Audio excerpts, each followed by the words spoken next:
उन्होंने उसकी आंखें ले ली, लेकिन उसका उद्देश्य नहीं ले सके। सैमसन फिलिस्ती जेल में जंजीरों में बंधा खड़ा है, अंधा और टूटा हुआ जानवर की तरह अनाज पीस रहा है। उसके दुश्मन उसके पास से गुजरते हैं और हंसते हैं। वह उस परमेश्वर का मजाक उड़ाते हैं जिसकी उसने कभी सेवा की थी। वह उसके पतन को अपने देवताओं की जीत का सबूत मानकर मनाते हैं, लेकिन जो वह नहीं देख पा रहे हैं वह यह है कि उसके बाल फिर से उग रहे हैं और कुछ और भी उग रहा है, कुछ ऐसा जो मसल से भी गहरा है, कुछ ऐसा जो उसने उनकी आंखें निकालने से बहुत पहले ही खो दिया था। यह वह आदमी है जिसने कभी शेर को अपने नंगे हाथों से चीर दिया था, जिसने शहर के द्वार को अपने कंधों पर उठा लिया था, जिसने राजाओं को कांपने पर मजबूर कर दिया था और सेनाओं को भगा दिया था। सबसे बलशाली आदमी जो कभी जीवित हुआ। और जब लग रहा था कि उसकी कहानी खत्म हो चुकी है, तभी परमेश्वर ने सिर्फ शुरुआत की थी। सैमसन का सबसे बड़ा युद्ध कभी फिलिस्तियों के खिलाफ नहीं था, वह उसके खुद के खिलाफ था, अहंकार के खिलाफ, इच्छा के खिलाफ, उन छोटी छोटी समझौतों के खिलाफ जो उसे सब कुछ छीन ली थी। उसने सोचा था कि ताकत का मतलब पावर है, वह गलत था। यह उसके गिरने की कहानी है, उसके सब कुछ खो देने की कहानी है जो उसे लीजेंडरी बनाता था। और यह उस कहानी की है कि कैसे परमेश्वर उसे बर्बादी के बीच मिला, कैसे शर्मिंदगी महिमा बन गई, कैसे समर्पण सबसे सच्ची ताकत बन गया। सैमसन जन्म से ही परमेश्वर के लिए अलग किया गया था, एक नजीराइट, एक दिव्य बुलावा के साथ। लेकिन उसकी यात्रा उसके जन्म से बहुत पहले शुरू हो चुकी थी, एक ऐसे देश की अंधेरी रात में जिन्होंने अपने परमेश्वर को भुला दिया था। 40 साल तक इजराइल फिलिस्तीनियों की छाया में जीता रहा। 40 साल की बेइज्जती, 40 साल का अत्याचार, 40 साल अपने दुश्मनों को मजबूत होते देखना जबकि वह खुद कमजोर होते जा रहे थे। फिलिस्तीनियों ने सिर्फ तलवारों से नहीं जीता था, उन्होंने लोहे से जीता था। जब इजराइल अभी भी कांसे के हथियारों से लड़ रहा था, तब फिलिस्तीनियों ने लोहे को फोर्ज करने का राज जान लिया था। उनकी तलवारें तेज थीं, उनका कवच मोटा था, उनका कब्जा पूरा था। उन्होंने सिर्फ जमीन पर नहीं, लोगों के मन पर भी राज किया।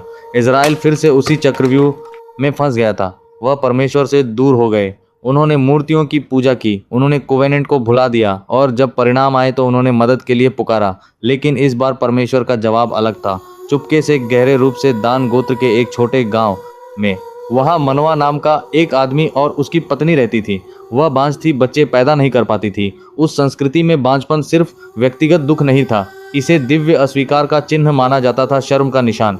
लेकिन परमेश्वर ने हमेशा दुनिया के असंभव को अपना उपकरण बनाया है। एक दिन प्रभु का एक स्वर्गदूत मनवा की पत्नी के सामने प्रकट हुआ, साक्षात असंदेह। उसने उससे कहा, तुम गर्भ धारण करोगी और एक बेटा पैदा करोगी। उसकी गर्दन पर कभी उस्तरा नहीं लगना चाहिए, क्योंकि यह लड़का माँ के गर्भ से ही परमेश्वर के लिए नजीरा होगा। वह इजराइल को फिलिस्तियों के हाथों से छुड़ाने में आगे रहेगा। जैसे कि जजेस अध्याय 13 में लिखा है, जब मनवा ने बलि चढ़ाई तो स्वर्गदूत अग्नि में चढ़ गया। दोनों पति पत्नी जमीन पर गिर पड़े, कांप रहे थे, डर से नहीं, आश्चर्य से। उन्होंने असंभव को अपनी आंखों से देखा था, और जल्दी ही एक बांझ गर्भ से परमेश्वर अपनी रचना शुरू करने वाला था। बच्चे का नाम सैमसन होगा, छोटा बेटा। अंधेरे में डूबते हुए देश में एक हल्की सी रोशनी। सैमसन एक ऐसे वचन के नीचे पैदा हुआ था जो उसकी पूरी जिंदगी को परिभाषित करेगा। नजीराइट वचन, एक पवित्र प्रतिज्ञा जो कुछ लोगों को परमेश्वर के उद्देश्य के लिए अलग करती थी। 3 सरल नियम, शराब या तेज दारू नहीं, मुर्दा या अशुद्ध चीज से कोई स्पर्श नहीं, और कभी भी उस्तरा उसके सिर पर नहीं लगना चाहिए। यह मनमानी पाबंदियां नहीं थीं, यह समर्पण के, अलग होने के, परमेश्वर पर पूरी निर्भरता के प्रतीक थे। सैमसन की ताकत उसके मसल से नहीं आती थी, वह उसके बुलावे से आती थी, उस प्रभु के आत्मा से जो उसके समर्पण की वजह से उस पर विराजमान थी। उसके माता पिता ने उसे यह सच्चाई सिखाई। उन्होंने उसे याद दिलाया कि वह दूसरे लड़कों जैसा नहीं है। उसकी ज़िंदगी में एक उद्देश्य है जो उसके पहली सांस से पहले ही उसमें बुन दिया गया था। और जैसे जैसे वह बड़ा, परमेश्वर की कृपा के सबूत भी बढ़ते गए। प्रभु की आत्मा उसमें हिलने लगी। कुछ पल थे, छोटे शक्तिशाली पल, जब कुछ ऐसा उसकी रग रग में दौड़ता जो इंसानी ताकत से परे था। एक झलक जो वह बनने वाला था, उसे इजराइल को 40 साल से ढके अंधेरे को दूर करने वाला डिलीवरर, न्यायाधीश बनना था। लेकिन यह कोई नहीं सोच सकता था। परमेश्वर ने उसे राष्ट्रों को हिलाने की ताकत दी, लेकिन उसने उसे टेम्पटेशन से सुरक्षा नहीं दी। सैमसन के पास शेर को चीर देने की ताकत थी, लेकिन वह अपनी इच्छाओं को हमेशा नहीं रोक पाता था। वह हाथों से जंजीरें तोड़ सकता था, लेकिन दिल के गिर्द बंधी जंजीरों को तोड़ने में संघर्ष करता था। शुरुआत से ही उसकी ज़िंदगी में एक टेंशन थी, उसके कंधों पर दिव्य बुलावा और उसके सीने में इंसानी कमजोरियों के बीच का युद्ध। और उसी टेंशन में जो वह बनना था और जो वह अक्सर चुनता था, उसकी कहानी खुलेगी। एक ऐसी कहानी जो असाधारण ताकत और विनाशकारी समझौतों की होगी। सैमसन के कवच में पहली दरार किसी दुश्मन की तलवार से नहीं आई, वह उसके अपने दिल से आई। एक दिन सैमसन तिम्ना नाम के फिलिस्ती शहर गया। वहां उसने एक औरत को देखा, एक फिलिस्ती औरत, और उसने उससे चाहा। वह अपने माता पिता के पास लौट आया और बोला उसे, मेरे लिए पत्नी बना लो। उसके माता पिता टूट गए। क्या हमारे लोगों में कोई औरत नहीं है? उन्होंने प्रार्थना की। क्या तुम्हें फिलिस्ती से ही शादी करनी है? लेकिन सैमसन ने जोर दिया, उसे मेरे लिए लाओ, वही है जो मैं चाहता हूँ। यह प्यार नहीं था, यह इच्छा थी। और जब इच्छा पर रोक नहीं लगती तो वह हमारे प्राथमिकताओं को बदल देती है। तिम्ना की राह में कुछ ऐसा हुआ जो एक चेतावनी होना चाहिए था। एक जवान शेर उसकी तरफ गरजता हुआ आया। उस पल में प्रभु की आत्मा सैमसन पर शक्तिशाली रूप से आई। उसने शेर को अपने नंगे हाथों से चीर दिया, जैसे कोई कपड़े का टुकड़ा चीर दे। यह दिव्य ताकत का प्रदर्शन था, एक याद दिलाने वाला कि वह कौन था और उसके पास क्या था। लेकिन बाद में जब सैमसन उसी जगह से गुजरा तो उसने कुछ अजीब देखा। शेर के शव में मक्खी ने छत्ता बना लिया था और उसमें मधु था। उसने हाथ डाला, मधु लिया, खाया और अपने माता पिता को भी दिया। यह छोटा लगता है ना, सिर्फ मधु, सिर्फ मुर्दा चीज से थोड़ी मिठास। लेकिन यह छोटा नहीं था, यह उसके वचन का उल्लंघन था।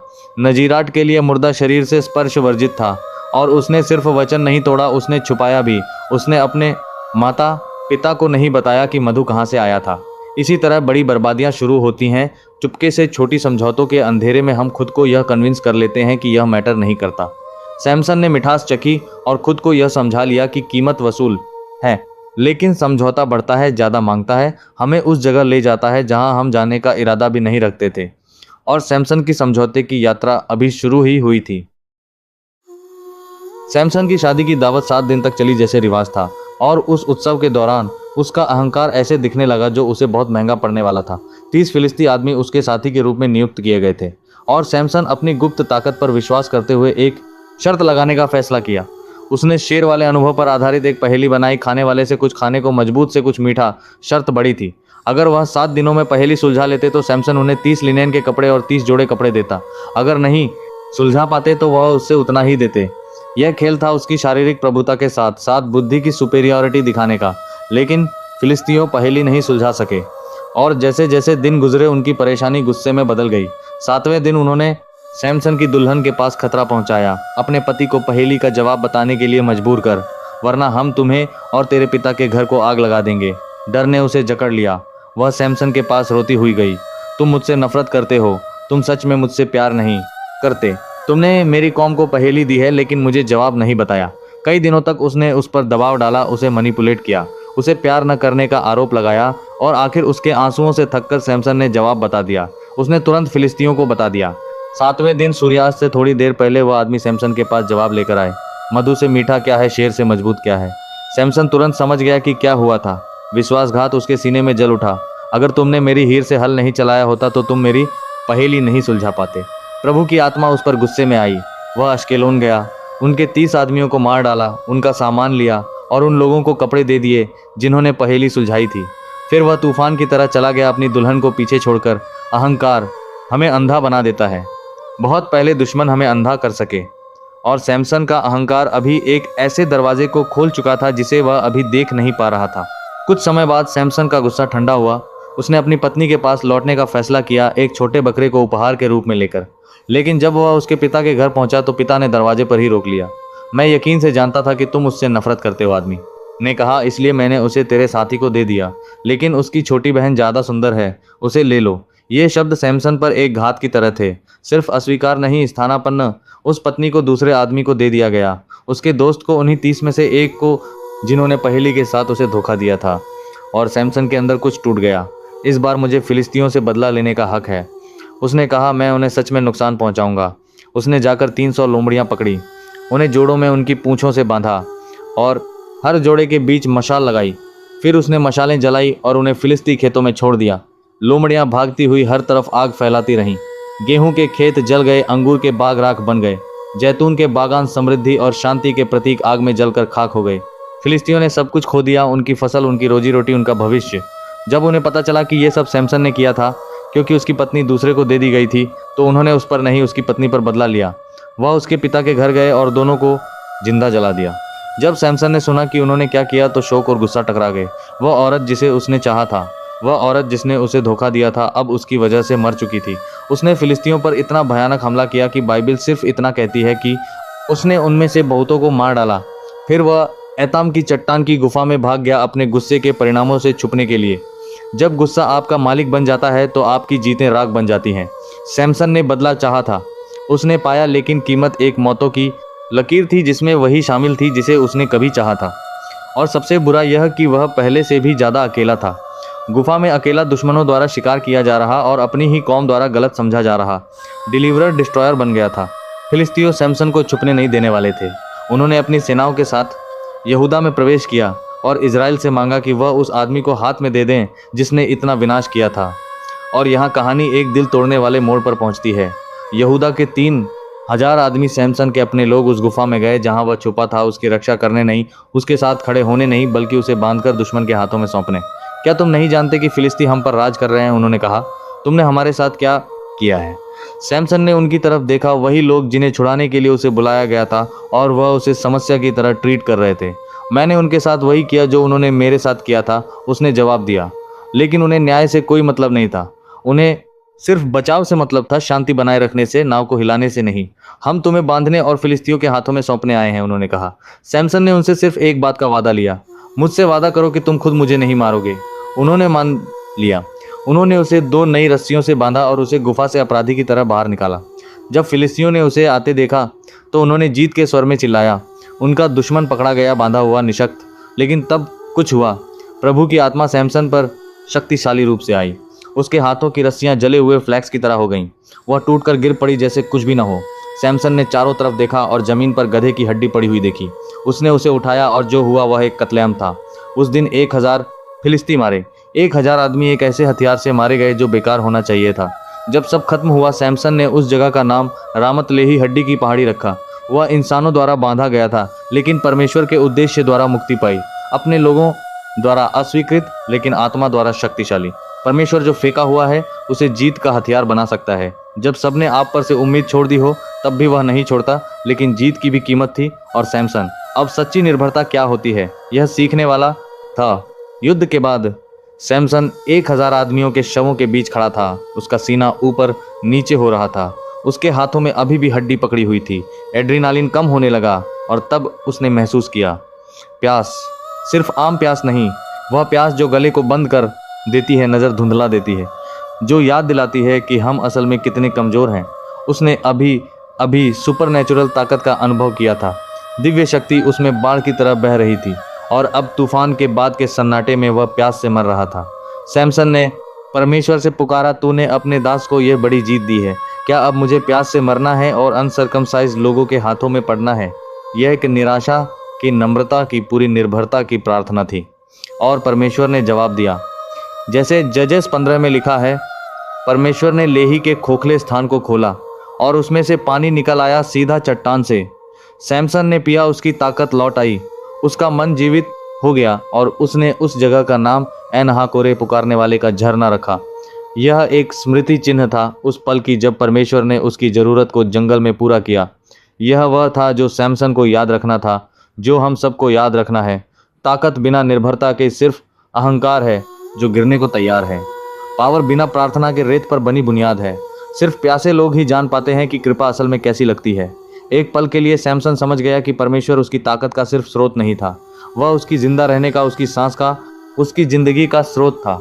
लेकिन सफाई के पल हमेशा नहीं टिकते और सैमसन की कहानी का अगला अध्याय दिखाने वाला था कि वह जंगल में जो सीखा था उसे कितनी जल्दी भूल सकता था। साल गुजर गए। सैमसन इजराइल का न्याय करते रहा। उसकी प्रतिष्ठा बढ़ी, उसकी लीजेंड फैली, लेकिन उसकी आध्यात्मिक दृष्टि धुंधली होती जा रही थी। एक दिन सैमसन गाजा गया, एक बड़ा फिलिस्ती शहर, दुश्मन के गहरे इलाके में। वहाँ वह एक वेश्या के पास गया। यह लापरवाह अहंकारी था, परमेश्वर के लिए अलग किया गया आदमी, दुश्मन की बाहों में सुख ढूंढ रहा था। खबर जल्दी फैल गई, सैमसन यहाँ है। फिलिस्तियों ने मौका देख लिया। उन्होंने जगह को घेर लिया और पूरी रात शहर के द्वार पर छुपकर बैठे रहे। सुबह उन्होंने धीरे से कहा, हम उसे मार देंगे। उन्होंने सोचा था कि वह उसे पकड़ लिया है, घेर लिया है, ख़त्म कर दिया है। लेकिन आधी रात को सैमसन उठा। वह शहर के द्वार तक गया। वह भारी द्वार जो गाज़ा की सुरक्षा थे, ऐसे द्वार जो कई आदमियों को उठाने पड़ते, द्वार जो शहर की ताकत और सुरक्षा के प्रतीक थे। और उसने उन्हें उनकी किलियों से उखाड़ दिया।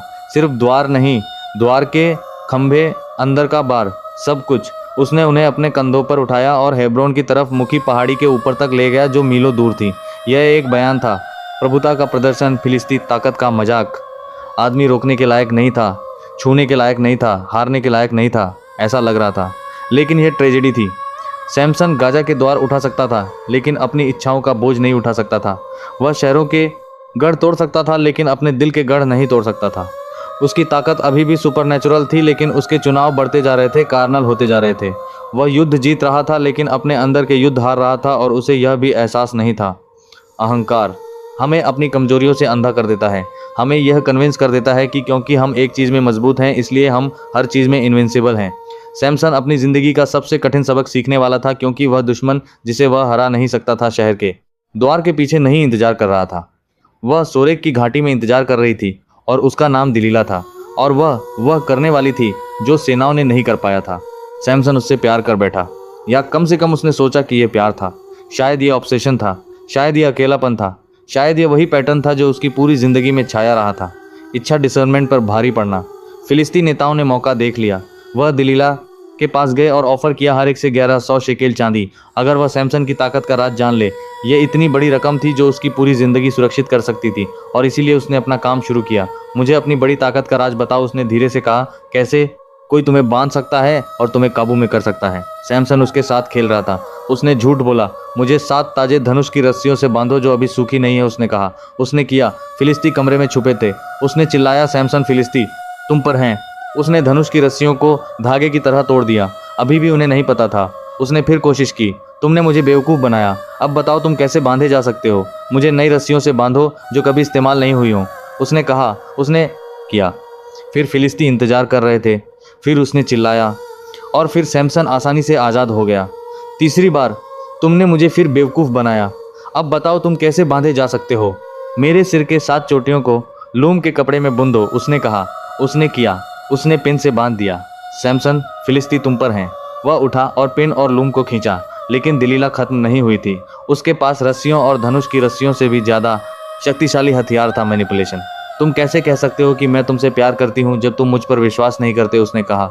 यह तीसरी बार है जब तुमने मुझे बेवकूफ़ बनाया है और मुझे अपनी बड़ी ताकत का राज नहीं बताया। दिन ब दिन उसने उस पर दबाव डाला, उसे ताना मारा, उसे थका दिया, जब तक बाइबल कहते हैं कि वह इससे मरने को हो गया था। और आखिर सैमसन ने उससे सब कुछ बता दिया। मेरे सिर पर कभी उस तरह नहीं लगा, उसने कहा, क्योंकि मैं माँ के गर्भ से ही परमेश्वर के लिए नजीरट हूँ। अगर मेरा सिर मुंड दिया गया तो मेरी ताकत मुझे छोड़ देगी और मैं किसी अन्य आदमी की तरह कमज़ोर हो जाऊंगा। दिलीला जानती थी कि यह सच है। उसने उसे अपनी गोद में सुला दिया, और जब वह सो रहा था उसने किसी को बुलाकर उसके सिर की 7 चोटियों को मुंडवा दिया। फिर उसने चिल्लाया, सैमसन, फिलिस्ती तुम पर हैं। वह उठा, सोच रहा था कि पहले की तरह भाग जाएगा, लेकिन इस बार कुछ अलग था। बाइबल इसे उसकी पूरी कहानी का सबसे विनाशकारी वाक्य कहते हैं। वह नहीं जानता था कि प्रभु उसे छोड़ चुका था। फिलिस्तियों ने उसे पकड़ लिया, उसकी आंखें निकाल ली, उसे कांसे की जंजीरों से बांधा और गाजा ले गए, जहां उसने कभी द्वार उठाए थे, और उसे जेल में अनाज पीसने पर लगा दिया। उसने अपनी आंखें खो दी, लेकिन अंधापन ने उसे हराया नहीं था। उसे हराया था यह भूलना कि उसकी ताकत कहाँ से आती थी। सैमसन जिंदा आदमियों में सबसे मजबूत, अब अंधा, जंजीरों में बंधा, और फिलिस्ती जेल में जानवर की तरह अनाज पीस रहा था। चक्की दिन ब दिन घूमती रही, वही एक जैसा रिदम, वही बेइज्जती। फिलिस्ती उसके पास से गुजरते, उसका मजाक उड़ाते, उस पर थूकते। वह आदमी जो कभी उन्हें कांपने पर मजबूर करता था, अब उनका मनोरंजन बन गया था। लेकिन उस जेल में कुछ ऐसा हो रहा था जो कोई नहीं देख पा रहा था। चक्की का हर चक्कर एक प्रार्थना बन गया। अंधेरे में हर कदम एक चिंतन का पल बन गया। उसके शरीर को बांधने वाली हर जंजीर उसकी आत्मा में हो रहे जागरण को नहीं रोक सकती थी। कई सालों में पहली बार, शायद उसकी पूरी जिंदगी में पहली बार, सैमसन के पास परमेश्वर के अलावा कुछ भी नहीं बचा था जिसे वह भरोसे कर सके। न अहंकार करने के लिए ताकत, न लस्ट करने के लिए आंखें, न इच्छाओं के पीछे दौड़ने की आज़ादी, सिर्फ सन्नाटा, अंधेरा और पछतावे का धीरे धीरे दर्द भरा काम। उसके बाल फिर से उगने लगे। फिलिस्तियों ने नोटिस नहीं किया, या शायद उन्हें फ़र्क नहीं पड़ता था। आखिर उन्होंने तो उसे तोड़ दिया था। उन्होंने उसकी आंखें निकाल ली थी। अब बाल क्या कर सकते थे? लेकिन वो नहीं समझ पाए जो सैमसन आखिर समझने लगा था। उसकी ताकत कभी उसके बालों के बारे में नहीं थी। वह उसके समर्पण, उसके परमेश्वर के साथ कोवेनेंट के बारे में थी। और गाजा की चक्की वाली जेल में सैमसन फिर से समर्पित किया जा रहा था ना, कि उस वचन से जो उसके माता पिता ने किया था, बल्कि उस समर्पण से जो वह खुद चुन रहा था। वो आदमी जो कभी अपनी आंखों से सब कुछ देखता था, अब पहली बार अपने दिल से देख रहा था। इस बीच फिलिस्तीनियों एक उत्सव की तैयारी कर रहे थे, एक बड़ा त्यौहार अपने देवता दागोन को सम्मानित करने के लिए। हमारे देवता ने हमारे दुश्मन सैमसन को हमारे हाथों में दे दिया है, उन्होंने घोषित किया। हजारों की संख्या में लोग इकट्ठा हुए, नेता, योद्धा, पुरुष और स्त्रियां दागोन के मंदिर में। सिर्फ छत पर ही 3000 लोग थे, नीचे देख रहे और मना रहे। और उनकी जीत के बीच किसी को एक आइडिया आया, सैमसन को बाहर लाओ, हमें मनोरंजन कराए। इसलिए उन्होंने उसे जेल से बाहर निकाला। अंधा न्यायाधीश टूटा हुआ। डिलीवरर, वह आदमी जो कभी शहर के द्वार उठाता था, अब उनके मंदिर के खंभों के बीच लड़खड़ाता हुआ। वह हंसे, वह मजाक उड़ाए, वह इजराइल के परमेश्वर पर अपने देवता की जीत मना रहे थे। लेकिन जो वह नहीं जानते थे, जो वह देख नहीं पा रहे थे, वह यह था कि परमेश्वर सैमसन के साथ अभी खत्म नहीं हुआ था। वह अभी भी उस ताकत को गढ़ रहा था जो सिर्फ समर्पण से आती है। वह अभी भी उस आदमी की कहानी में रिडेम्पशन लिख रहा था जिसने सब कुछ खो दिया था। फिलिस्तीन सोच रहे थे कि वह सैमसन का अंत देख रहे हैं। उन्हें पता नहीं था कि वह उसकी लीजेंसी की शुरुआत देखने वाले थे, क्योंकि सैमसन की जिंदगी का सबसे कमजोर पल उसका सबसे शक्तिशाली पल बनने वाला था। दागोन का मंदिर भरपूर था, दीवार से दीवार, कंधे से कंधा। सिर्फ छत पर ही 3000 लोग सब इकट्ठा हुए अपने देवता की उस जीत को मनाने जो उन्होंने इजराइल के परमेश्वर पर मानी थी। और वहां सबके बीच में सैमसन खड़ा था, अंधा, जंजीरों में, उनके मनोरंजन का तमाशा। उन्होंने उसे परफॉर्म करवाया, नचवाया, लड़खड़ाया। हंसी पत्थरों की दीवारों से गूंज रही थी। लेकिन सैमसन भीड़ के बारे में नहीं सोच रहा था, वह खंभों के बारे में सोच रहा था।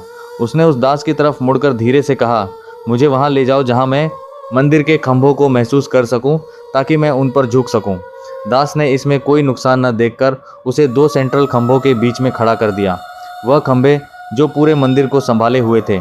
सैमसन ने हाथ बढ़ाया, उसके हाथों ने ठंडे पत्थर को छुआ। उसने महसूस किया कि मंदिर का पूरा बोझ इन खंभों पर था। ऊपर हजारों जिंदगियां लटक रही थीं। और तब उसने प्रार्थना की, न बदले की प्रार्थना, न कड़वेपन की, बल्कि समर्पण की प्रार्थना। प्रभु, मुझे याद कर। हे परमेश्वर, मुझे सिर्फ एक बार और ताकत दे और एक ही ब्लो में फिलिस्तियों से मेरे 2 आंखों का बदला ले लेने दे।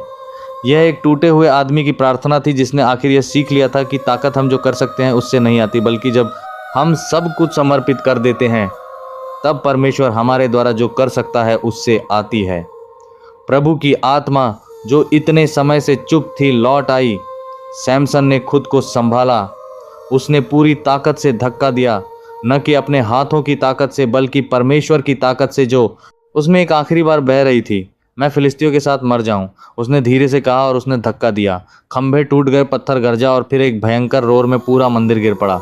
छत अंदर आ गई, दीवारें टूट गईं। 3000 लोग एक पल में गिर गए। फिलिस्तियों के नेता, वही लोग जिन्होंने उसके पतन की योजना बनाई थी, अपने ही उत्सव के बोझ तले कुचल गए। और सैमसन, अंधा न्यायाधीश जिसने सब कुछ खो दिया था, मिट्टी के नीचे मर गया।